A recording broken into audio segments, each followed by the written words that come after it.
नमस्कार। डीडी बिहार में आपका बहुत बहुत स्वागत है। आज एक विशेष सूचना के साथ इस कार्यक्रम का आगाज कर रहे हैं कि अब आप सामयिक चर्चा 20 बहस में कार्यक्रम नाम से सोमवार से शुक्रवार हर रोज 7:30 बजे देख सकेंगे। और इसमें हम उन खबरों पर चर्चा करेंगे जो आज की सुर्खियां हैं, जो हमारे आसपास की खबरें हैं और हमारे जीवन को प्रभावित कर रही हैं। तो चलिए आज शुरू करते हैं इस विषय को कि आखिर कैसे बिहार में खबरें बन रही हैं और किन किन चीजों को लेकर हम लगातार उस पर नजर रख रहे हैं। सबसे पहले आज हम चर्चा करेंगे पीएम का बिहार दौरा, उस पर विस्तार से बात करेंगे और फिर उसके बाद बात करेंगे बिहार कैबिनेट की बैठक जिसमें 1 करोड़ लोगों को, युवाओं को रोजगार देने का फैसला किया गया है। और एक और महत्वपूर्ण आज बात सामने आई है, वो है दाखिल खारिज का नया पोर्टल लॉन्च हुआ है। इससे जमीन खरीद बिक्री में बहुत आसानी होगी। जिन लोगों को इन मामलों में दिक्कत होती है वो जानते हैं जमीन के दाखिल खारिज की क्या समस्या होती है। बहरहाल इन मुद्दों पर बात करने के लिए आज हमारे साथ जो इस वक्त स्टूडियो में हैं, उनसे पहले आपका परिचय कराते हैं। हमारे साथ हैं राज्य के और देश के वरिष्ठ पत्रकार मणिकांत ठाकुर जी। ठाकुर जी, बहुत बहुत स्वागत है आपका। शुक्रिया जी। हमारे साथ एक और विशेष अतिथि हैं, पत्रकार हैं अमित रंजन जी। अमित जी, आपका भी बहुत बहुत स्वागत है। तो चलिए आज हम इन मुद्दों पर चर्चा करें 20 बहस में। उससे पहले आइए देख लेते हैं एक रिपोर्ट।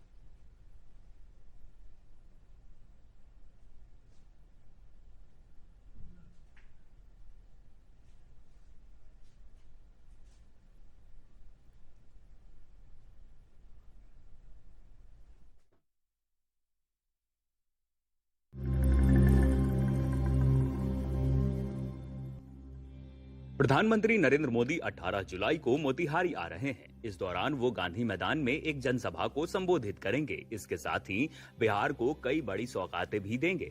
इसे लेकर एनडीए नेताओं के बैठकों का दौर लगातार जारी है। 28 दिनों में ये प्रधानमंत्री नरेंद्र मोदी का दूसरा बिहार दौरा होगा। बताया जा रहा है कि मोतिहारी में आयोजित कार्यक्रम में सीएम नीतीश कुमार भी शामिल होंगे। अपने बिहार दौरे पर पीएम मोदी राज्य के लोगों को 7,196 करोड़ की परियोजनाओं की सौगात देने वाले हैं। इसमें सड़क एवं परिवहन राजमार्ग मंत्रालय। जैसा कि हमने देखा कि हमारे प्रधानमंत्री नरेंद्र मोदी जी 18 तारीख को यानी 18 जुलाई को बिहार आ रहे हैं और माना जाता है कि प्रधानमंत्री जब भी बिहार के दौरे पे आते हैं तो बिहार को कुछ विशेष योजनाओं का लाभ मिलता है, नई योजनाओं की शुरुआत होती है या जो योजनाएं बन गई हैं वो पब्लिक के लिए समर्पित होता है।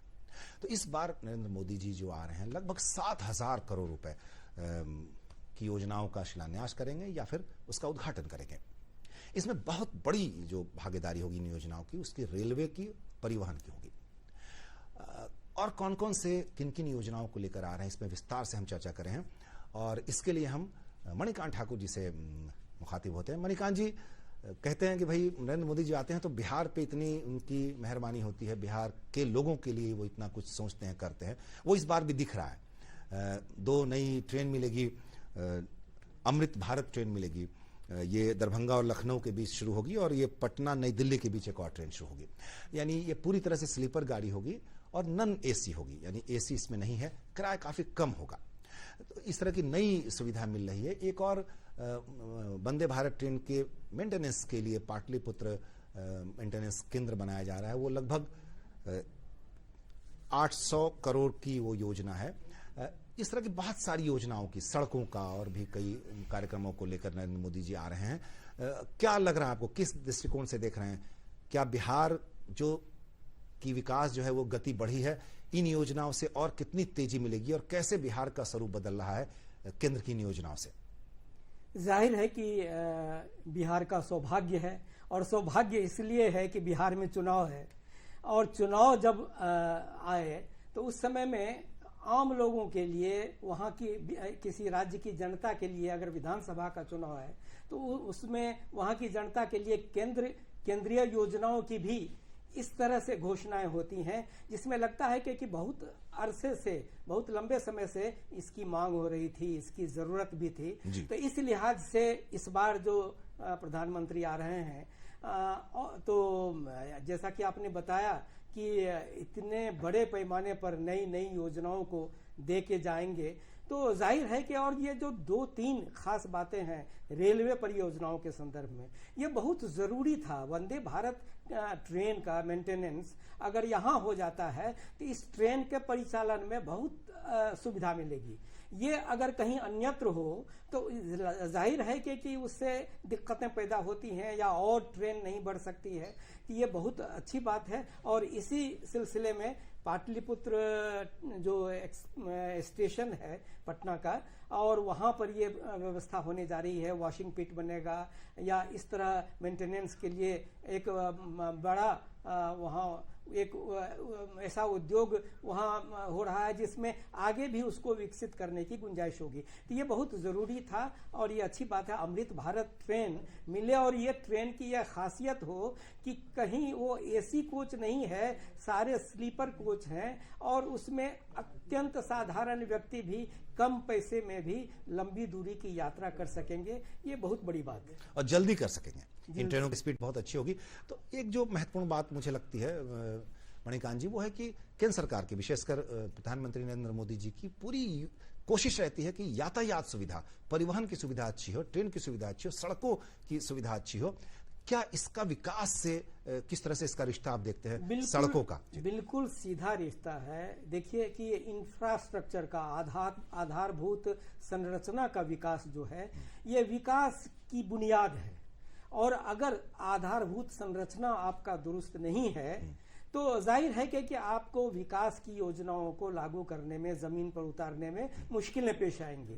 तो ये निश्चित रूप से अगर ये सड़कों का भी विस्तार हो रहा है, सड़क परिवहन में अगर सुधार हो जाए, सड़कें अगर इस तरह से बन जाए कि रेल पर भी भार कम हो जाए, दोनों तरफ जैसे माल वाहक जो ट्रकों का जो प्रेशर रहता है जी, जी।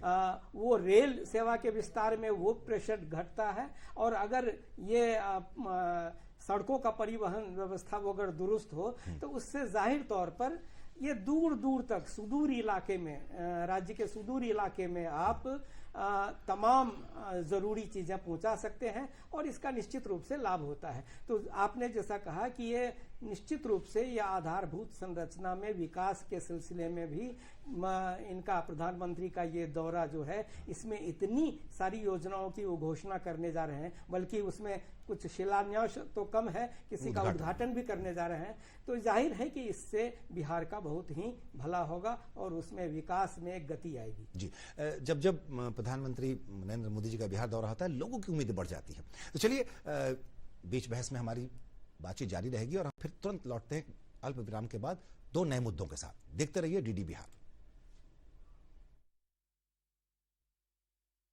Delivery boy has picked your order. अरे भाई पता है भूख लगी है। 30 मिनट का मैसेज नोटिफिकेशन आया था ना। मैसेज के सारे थोड़ी बैठ सकते हैं। कल आपने कुछ शेयर्स बेचे थे ना? हाँ, तो चेक किया? मैसेज आया तो था। सिर्फ मैसेज काफी नहीं है। आप शेयर मार्केट में कोई भी ट्रांजैक्शन करते हैं ना, तो स्टॉक एक्सचेंज से आए एसएमएस या ईमेल को अपने डीमैट अकाउंट और बैंक स्टेटमेंट के साथ भी टैली कीजिए। बेटा भूख में ना दिमाग बंद हो जाता है।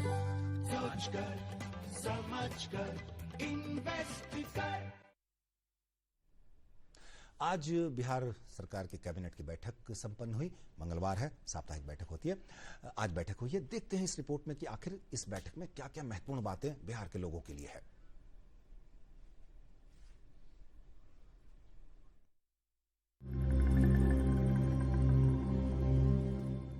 सीएम नीतीश कुमार ने मंगलवार को आयोजित कैबिनेट की बैठक में युवाओं को बड़ा तोहफा दिया है।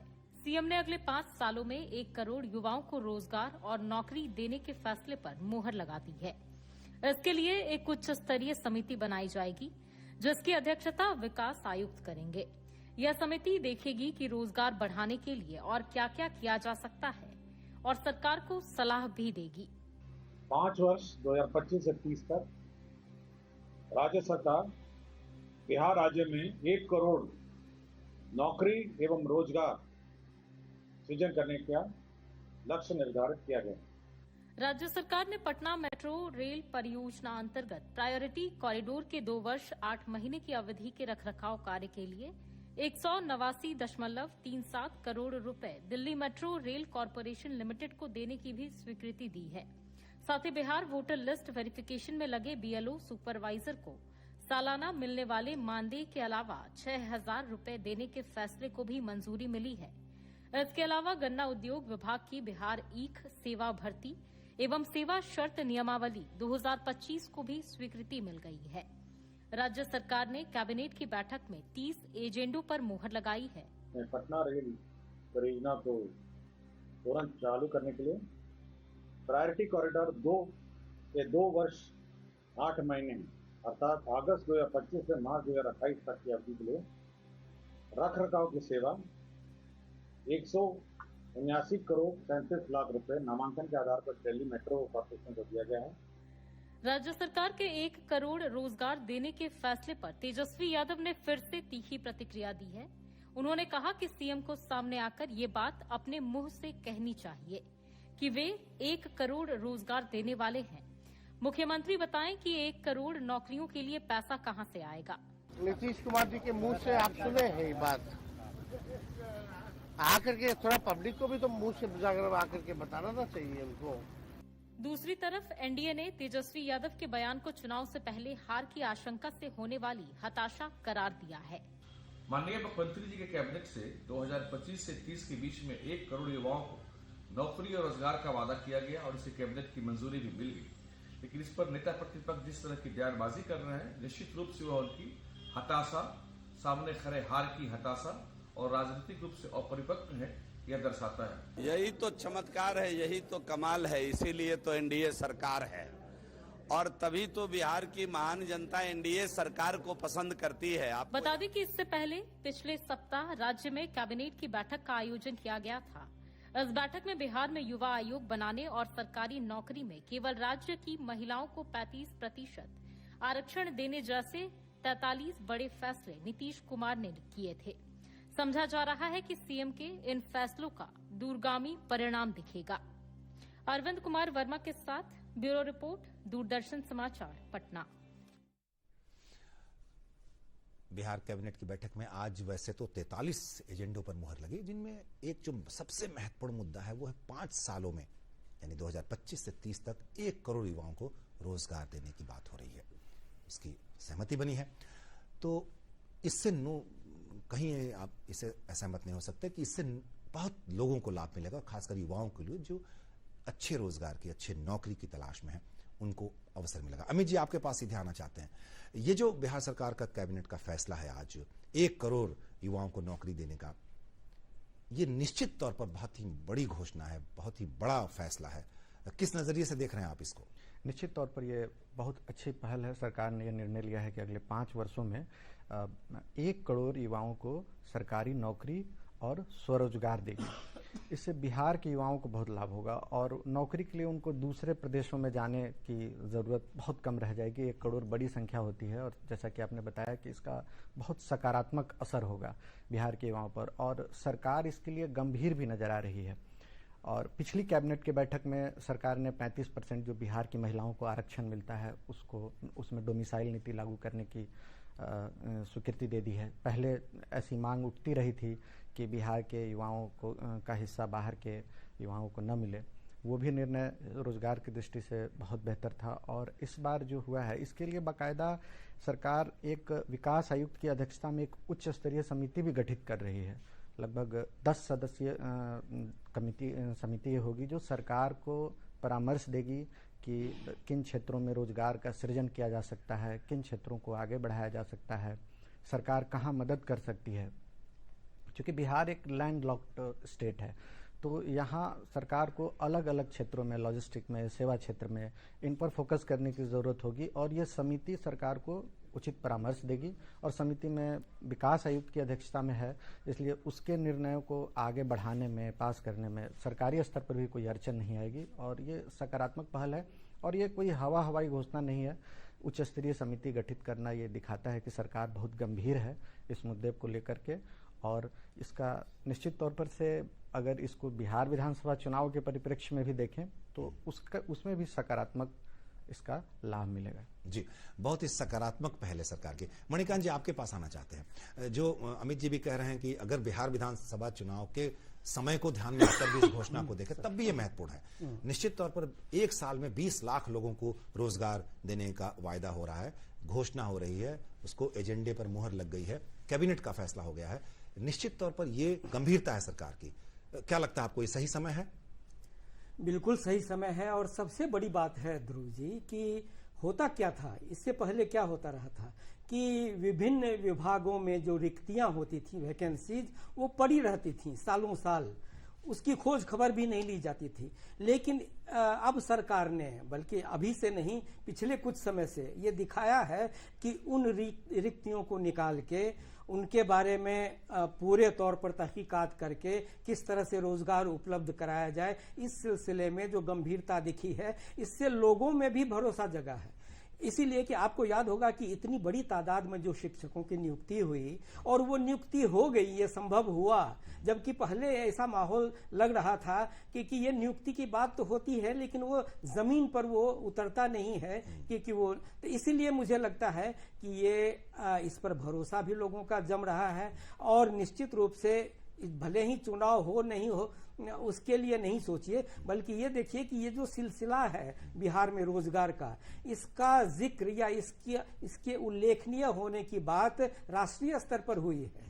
और ये कहा गया है कि बिहार ने बड़ी तादाद में नियुक्तियां की हैं और इसका श्रेय भी बिहार को मिल रहा है। जी, बड़ी तादाद में नियुक्तियां हुई हैं, इसका असर दिखता है। आप रोजमर्रा की जिंदगी में बस स्टैंड पे जा सकते हैं, रेलवे स्टेशन पे जा सकते हैं, वहां भी देखते हैं महिलाएं ज्यादा ट्रेवल कर रही हैं, वो रोज नौकरी के लिए जा रही हैं, रोज सर्विस के लिए जा रही हैं, डे टू डे जा रही हैं। तो यानी बिहार के इस सरकार के ऐसे फैसलों से परिदृश्य बदलता है, वातावरण बदलता है। चलिए हम एक और मुद्दे पे चर्चा करेंगे, कहीं लौट के मत जाइए, तुरंत हम आते हैं इस अल्प विराम के बाद। हमारे साथ बने रहिए बीच बहस में।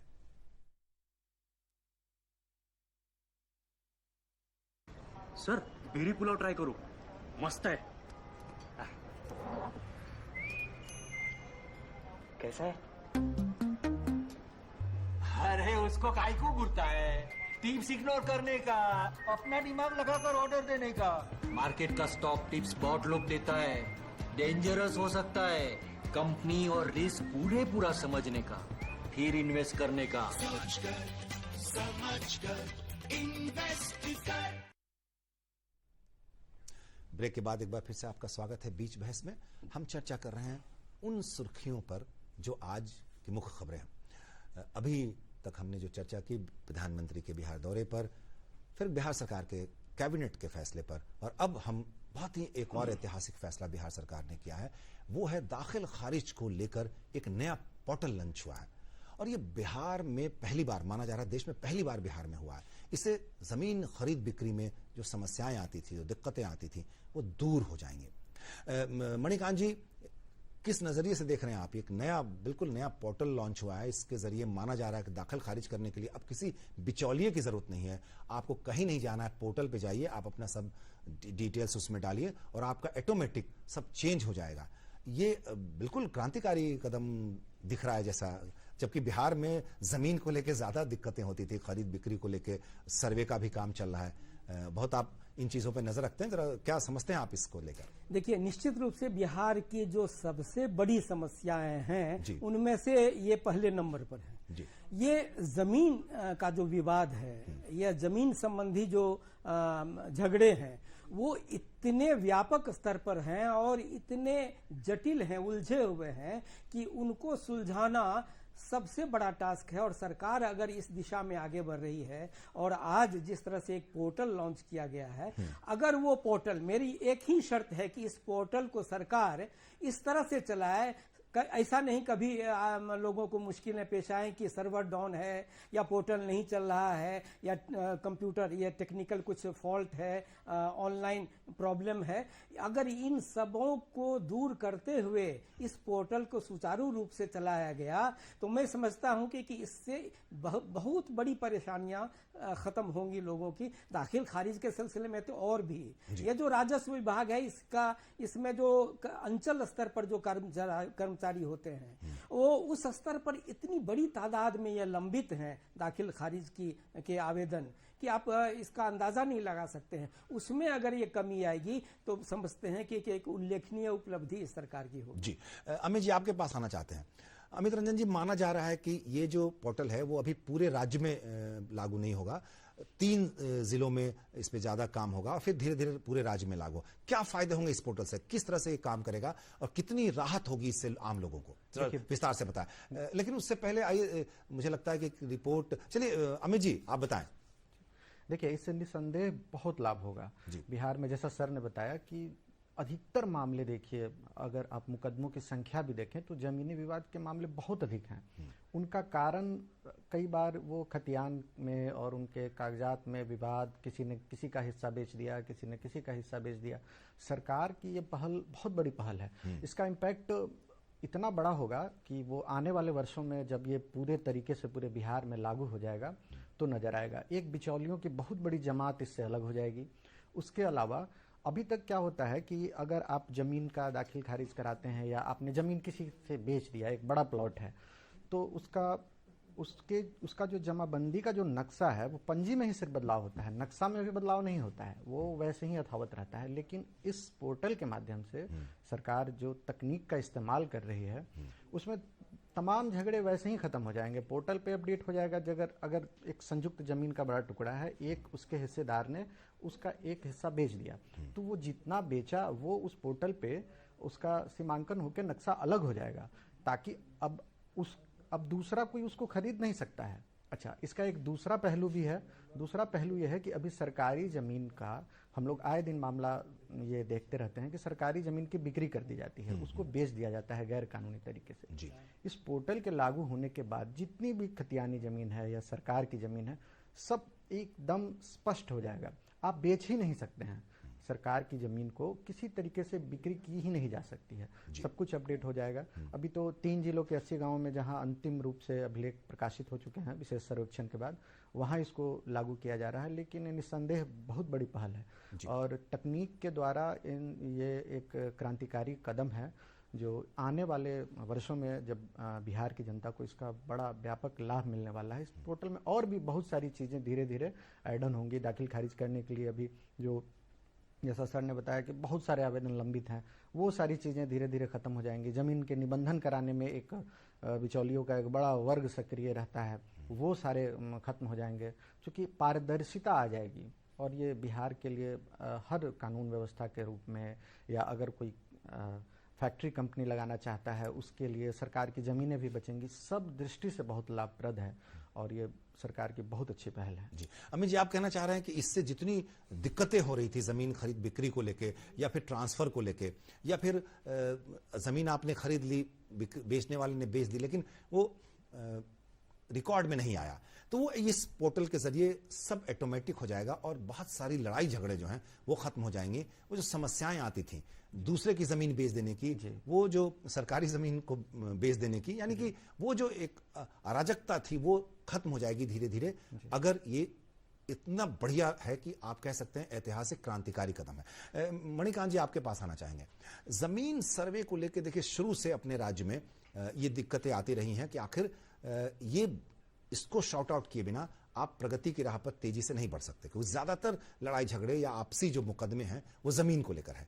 तो ये जो इतना बड़ा मुझे लगता है ऐतिहासिक फैसला हुआ है, निर्णय हुआ है और उसको लेकर एक पोर्टल लॉन्च किया गया है, ये कहीं ना कहीं से दिखाती है कि सरकार की प्रतिबद्धता क्या है। सरकार चाहती है इन मामलों को कि हम दूर करें और ये जो जमीन के ज्यादातर झगड़े हैं जो किस मुकदमे में तब्दील होते हैं वो खत्म हो जाए और लोगों को बिचौलिए से बचाने के लिए, यानी तमाम वो जो दिक्कतें मुझे लगता है कि फीडबैक के रूप में कह सकते हैं आपकी जनता दरबार में नीतीश कुमार जी को मिली होंगी, शायद उन्होंने इस तरह से फैसला किया होगा। क्या कहते हैं आप? बहुत नजरिए को स्पष्ट रखते हैं, इन चीजों को बहुत करीब से आप देखते हैं। मणिकांत जी देखिए, ये जो भूमि सर्वेक्षण का काम शुरू हुआ बिहार में जी, जैसे ही इसकी शुरुआत हुई एक तरह से पैनिक हो गया क्या कि अब कैसे, और जो चीजें मांगी गई कि आप दिखाइए तब आपकी जमीन पर आपका हक कायम होगा।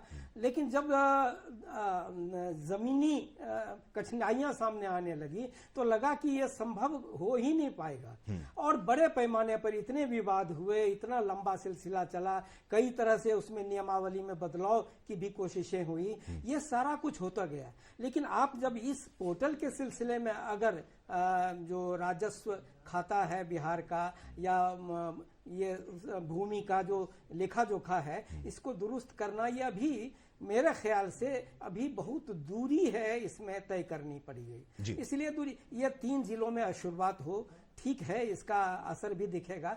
लेकिन मुझे लगता है, जैसे कि मैं उदाहरण के तौर पर एक छोटी सी बात कहना चाहता हूं कि कई अंचल ऐसे हैं जहां पर कोई कागज ही नहीं है, सारा का सारा खतियान से लेके रजिस्टर टू वगैरह सारे गायब हैं।